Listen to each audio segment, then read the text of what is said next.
नमस्कार. आपल्या सगळ्यांचं स्वागत आहे आयकॉन स्टील प्रस्तुत बिल्ड आयकॉन या उपक्रमामध्ये. आज आम्ही आलो धुळ्यामध्ये आणि माझ्यासोबत आहेत इंजिनियर सागर मुळे सर, जे 2008 पासून या क्षेत्रामध्ये खरं तर अतिशय उत्तमरित्या काम करतात आणि specially residential projects, row house, bungalows याच्यावर त्यांचं काम चालू आहे.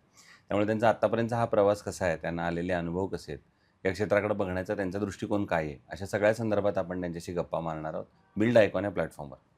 नमस्कार नमस्कार सर. सर. नमस्कार. मग आपण गप्पांची अशी सुरुवात करूया, ते म्हणजे अगदी तुमच्या लहानपणापासून की बरं. तुमची शाळा कुठली होती, मग तुमचं कॉलेज कुठलं होतं आणि बरोबर. सगळ्यात महत्त्वाचं सिव्हिल इंजिनिअरिंग या फील्डमध्ये येण्यासाठीचं इन्स्पिरेशन किंवा प्रेरणास्थान कोण होतं, ज्यांच्यामुळे तुम्ही या क्षेत्राकडे वळालात? नमस्कार. मी सागर प्रमोद मुळे, कन्सल्टिंग सिव्हिल इंजिनियर. हं, लहानपणी 10वीपर्यंतचं शिक्षण माझं महाजन हायस्कूलला झालं. हं, अ, आपल्या तिथंच देवपुरात. हं. आणि त्याच्यानंतर मग मी डिप्लोमा आणि BE केलं सिव्हिल.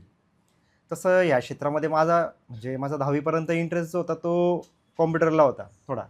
कारण कॉम्प्युटरशी मला थोडंसं म्हणजे मी कोर्स वगैरे केले होते थोडे 10वीच्या आधी, MSCIT वगैरे असे, आणि थोडं हार्डवेअरचं मला आवड होती. हं, हं.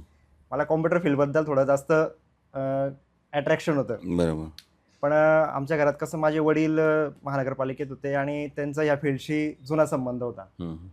तर मग ते म्हणे की त्याच्यापेक्षा तू, आणि वडिलांचे थोडे कामही चालायचे प्रायव्हेट. वडिलांचा आधीपासून बॅकअप होता पूर्ण बऱ्यापैकी. तर मग वडील म्हणे की याच्यातच कर, आपण याच्यात शिक्षण कर, माझा सपोर्ट आहे तुला, आणि पुढे तू व्यवसाय करू शकतो किंवा बाहेर कुठे जॉब करू शकतो, गव्हर्नमेंट नोकरी करू शकतो.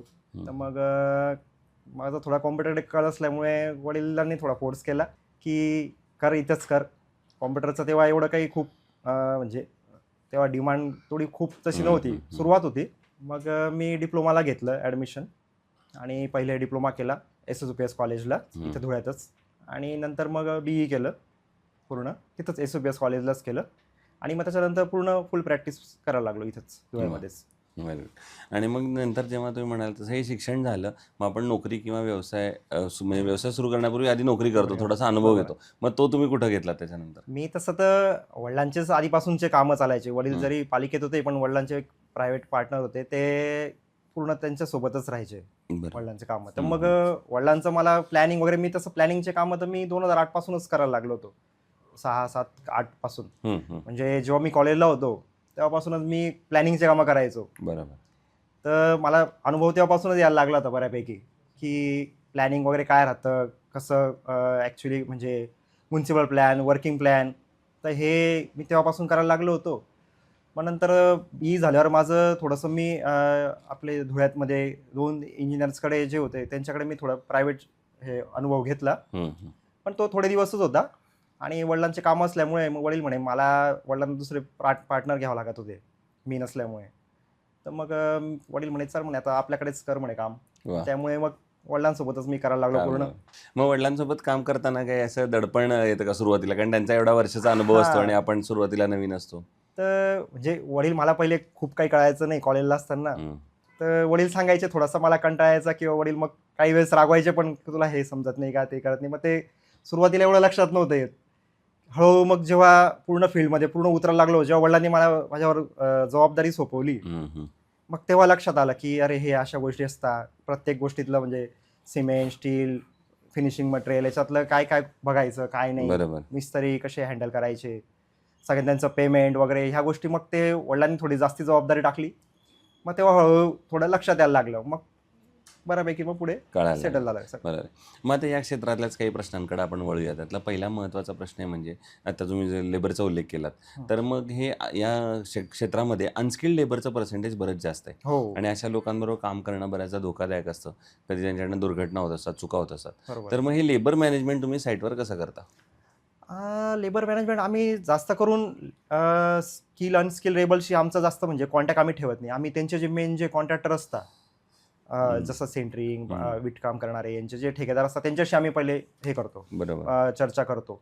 आणि साईटवर आम्हाला जर काही गोष्टी त्रुटी आढळल्या तर मग आम्ही त्यांना एक किरकोळ सांगतो. पण जास्त करून आम्ही कॉन्ट्रॅक्टर लोकांशीच मेन हे करतो, चर्चा करतो. चर्चा कारण करत की असतो. ते मेन असतात, त्यांच्याकडेच ते काम करतात. बरोबर. दुसरं त्यामुळे. रेसिडेन्शियल सेक्टरमध्ये काम करताना तुम्ही बऱ्याचदा बघितलं असेल की कस्टमरचं असं म्हणणं असतं की आमचं बजेट थोडं कमी आहे, बरोबर. एवढ्याच बजेटमध्ये बसवून द्या. हम्म. आणि एक इंजिनियर म्हणून तुम्हाला वाटत असतं की चांगलं दर्जेदार बांधकाम करावं. तर अशा वेळेला मग क्वालिटी आणि बजेट या दोन्हीचा समतोल तुम्ही कसा राखता? आम्ही क्वालिटीज आपण चांगलाच देण्याचा प्रयत्न करतो, कारण की आजकाल मार्केटमध्ये खूप व्हर्सेटाईल चालू असतात. कॉस्ट कटिंगसाठी बऱ्यापैकी जे डेव्हलपर आहे ते स्ट्रक्चरमध्ये वगैरे कॉस्ट कटिंग करता खूप. हम्म. पण आमचा प्रयत्न असा असतो की स्ट्रक्चर आपण चांगलं ठेवण्यात प्रयत्न करावा, कारण की बरोबर. समोरचा आजकाल एकदाच घर घेतो आयुष्यात, बरोबर. तर त्याला आपण स्ट्रक्चर आपण चांगलंच ठेवावं. भले तर आपण फिनिशिंग आयटम जे ते आपण थोडे कमी करू शकतो, की तो नंतर ते केव्हाही करता येईल त्याला. बरोबर.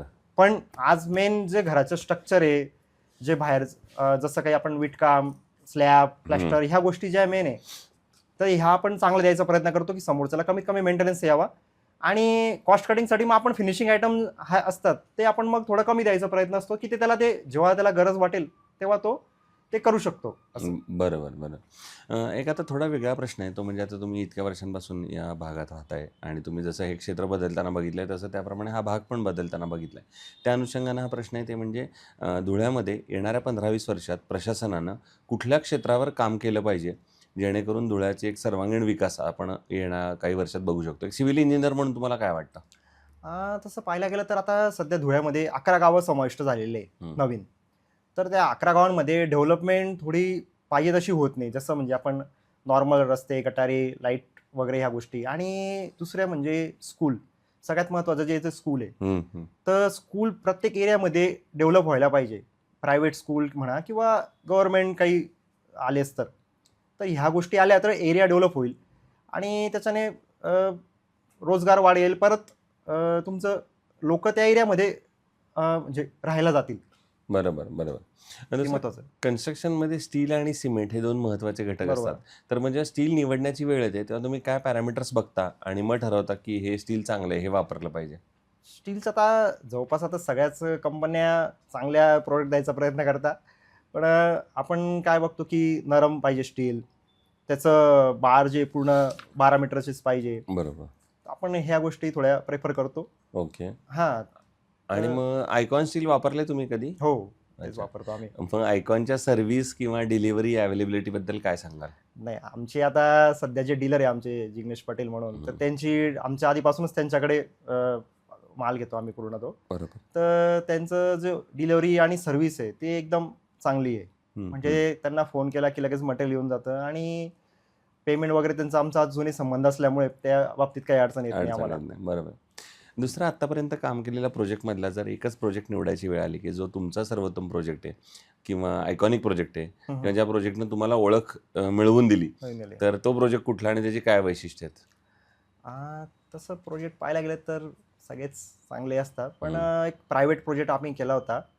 आता एक चालू आहे आणि एक दत्त मंदिर चौकाकडे आम्ही केला होता प्रायव्हेट प्रोजेक्ट. तो डॉक्टर होते समोर, एक मोठं चाइल्ड स्पेशलिस्ट डॉक्टर होते, त्यांच्यासमोर आम्ही एक प्रोजेक्ट केला होता. तो हार्डली आम्ही एक 12 महिन्यात पूर्ण केला होता तो प्रोजेक्ट. हां, G+2 होता तो जवळपास. आणि मालकांच्या रिक्वायरमेंट ज्या होत्या त्या सगळ्या तिथं फुलफिल झाल्या होत्या. आणि त्यांच्याकडे लग्न होतं त्यांचं मुलाचं कोणाचं तरी, तर त्यांनी सांगितलं की मला ह्या दिवसात प्रोजेक्ट पूर्ण पाहिजे. पण मग त्याच्यामध्ये आम्ही टेक्निकल गोष्टी पण सगळ्या क्वालिफाय केल्या. बरोबर. जसं सेटिंग टाइम वगैरे असतात, प्रॉपर स्टेज वाईज सगळ्या गोष्टी, तर त्या आम्ही प्रॉपर फुलफिल करून तो जवळपास 1 वर्षात पूर्ण केला होता तो प्रोजेक्ट. वा. G+2 प्रोजेक्ट होता तो. आणि मग असे काही प्रोजेक्ट असतील जे काम करताना काहीतरी अडचणी येतात, आव्हानं येतात, म्हणजे कधी पाऊस आला, कधी ब्लॅक कॉटन सॉईलची अडचण आली, कधी दुसरे काही लेबरची अडचण, टेक्नॉलॉजीची अडचण, तर असा एखादा प्रसंग आठवतोय का की ज्याच्यात काहीतरी आव्हान आलं आणि त्या आव्हानावर तुम्ही कशी मात केलीत? हो, आमचा एक रेसिडेन्शियल प्रोजेक्ट होता, याचा रो हाऊसचाच प्रोजेक्ट होता. तर तिथं आम्हाला वॉटर लॉगिंगचा खूप त्रास झाला होता. आम्ही 1-1.5 महिना काहीच काम नव्हतं केलं. पूर्ण आम्ही म्हणजे काम पूर्ण स्टॉप होतं, कारण की फाउंडेशनला इतकं पाणी होतं, आम्हाला काहीच करता येत नव्हतं तिथं. मग आम्ही थोडं पाणी कमी आलं आणि एक वॉटर पंप मागवले, आपले मड पंप जे असतात ते. मग ते टाकून आपण जे थोडं उरलेलं पाणी होतं ते आपण काढलं आणि मग तो प्रोजेक्ट स्टार्ट केला होता. ते आम्हाला 1-1.5 महिना खूप त्रास झाला, म्हणजे पूर्ण स्टॉप झाला होता प्रोजेक्ट, काहीच करता येत नव्हतं. सगळं मटेरियल वगैरे सगळ्या गोष्टी आलेल्या होत्या, पण पुढे काही काम करू काहीच म्हणजे सुरुवातच करता येत नव्हती आम्हाला. बरोबर. आणि आता अगदी शेवटचा प्रश्न ते म्हणजे या क्षेत्रामध्ये जे नवीन तरुण सिव्हिल इंजिनियर येत आहेत, फ्रेशर्स येत आहेत, त्या सगळ्यांना तुम्ही काय सल्ला द्याल या क्षेत्रामध्ये चांगली वाटचाल करण्यासाठी? सिव्हिल क्षेत्र पाहायला गेलं तर खूप म्हणजे मोठं आहे. याच्यातमध्ये खूप साऱ्या गोष्टी आहेत. आता तुम्ही त्याच्यापैकी कुठली फील्ड निवडता? बरोबर. पण एवढं आहे की माझं एक म्हणणं असेल की नवीन फ्रेशर्सला की तुम्ही लवकरात लवकर फील्ड निवडा आणि त्याच्यामध्ये तुम्ही मास्टर व्हा. म्हणजे जसं बरोबर. समजा आता रोड्स, डॅम्स किंवा रेसिडेन्शियल प्रोजेक्ट, गव्हर्नमेंट प्रोजेक्ट, तर याच्यामध्ये तुम्ही एक लवकर फील्ड निवडून ते हे करा. नाही तर काही वेळेस काय होतं की आपण रेसिडेन्शियलमध्ये जातो, त्याच्यानंतर मग परत काही वेळेस वाटतं की इथं थोडं डेव्हलपमेंट होत नाही आहे, तर मग आपण गव्हर्नमेंट कॉन्ट्रॅक्टकडे जातो. तिथं म्हणजे मग त्याच्याने काय होतं की अनुभव वाढतो, पण मग त्याचा अनुभव तेवढा म्हणजे एक्झॅक्टली, एका फील्डमध्ये तेवढा होत नाही पूर्ण. बरोबर, बरोबर. असं असं एक करायला पाहिजे. लवकरात लवकर करायला निवडले पाहिजे. पाहिजे. क्या बात आहे. तर हे होते इंजिनियर सागर मुळे आणि त्यांनी सांगितलं त्याप्रमाणे सिव्हिल इंजिनिअरमध्ये अनेक ब्रँचेस आहेत. म्हणजे हो. रेसिडेन्शियल, कमर्शियल, इंडस्ट्रियल, इन्स्टिट्यूशनल आणि अशा वेगवेगळ्या ब्रँचेस आहेत. पण त्यातलं तुम्हाला कुठल्या क्षेत्रात इंटरेस्ट आहे, तुम्ही कुठलं क्षेत्र करू शकणार आहे, शकता. हे दोन्ही जर तुम्हाला लवकरात लवकर कळलं, तर तुम्ही त्या क्षेत्रातले अनुभव घेऊ शकाल, त्यातल्या खाचाखोचा कळतील आणि तुम्हाला पुढं जाणं त्या क्षेत्रामध्ये जास्त चांगलं होईल. पुन्हा एकदा सर आपले मनापासून आभार की तुम्ही Thank you. आलात आणि भविष्यात सुद्धा अशीच उत्तमोत्तम आयकॉनिक प्रोजेक्टची निर्मिती आपल्या हातून घडावी याच आयकॉन स्टीलतर्फे मनपूर्वक शुभेच्छा. Thank you. Thank you very much. Thank you.